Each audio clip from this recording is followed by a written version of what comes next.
Oke, jadi cerita ini tidak sedramatis kisah brownie sperma dan semacamnya. Ini sebenarnya kisah nyata.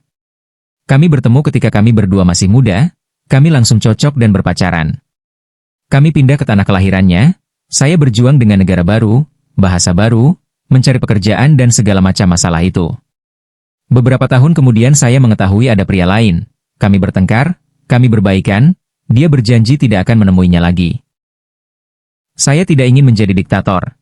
Jadi ketika saya mengetahui dia masih bertemu dengannya kadang-kadang untuk makan siang, saya hanya mencoba bersikap tenang.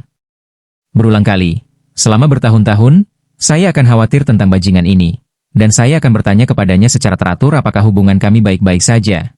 Dan dia akan membuat saya merasa seolah-olah semuanya baik-baik saja. Kami pindah kota, kami mendapatkan apartemen yang bagus, kami mulai merencanakan punya anak. Saya melamarnya, kami mengadakan pesta pertunangan besar-besaran.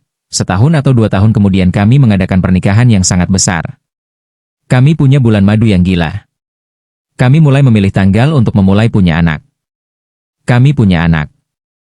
Seminggu yang lalu saya melihat pesan lain dari pria ini, dan saya hanya snap. Saya masuk ke mode detektif Uber, mulai menginterogasinya, saya mencari beberapa detail.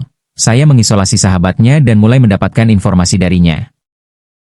Istri bajingan saya berbohong setiap menit, menyangkal detail, bersumpah di depan saya, tetapi 10 menit kemudian mengakui lebih banyak lagi. Selama 3 minggu. Setiap malam adalah mimpi buruk ketika saya mencoba menerima apapun hal baru yang baru diakui, dan di pagi hari saya akan bertanya lagi, apakah itu saja? Dan tidak, selalu ada lagi. Akhirnya saya pergi ke rumah pria bajingan ini dan dia ambruk dan menceritakan semuanya kepada saya. Mereka telah menjadi teman seks reguler selama 7 tahun. Selama pertunangan kami, pernikahan, sampai kami mulai berpikir untuk punya anak. Tes DNA sedang dalam perjalanan. Istri bajingan saya berhubungan intim dengannya tanpa kondom, bahkan tertular kutil kelamin darinya dan tidak pernah terpikir untuk menyebutkannya. Pasangannya sepanjang waktu ini juga tidak tahu apa-apa. Istri bajingan saya berhubungan intim dengannya di ranjang kami sendiri ketika saya pergi mengunjungi keluarga. Hubungan hampir 15 tahun hancur total.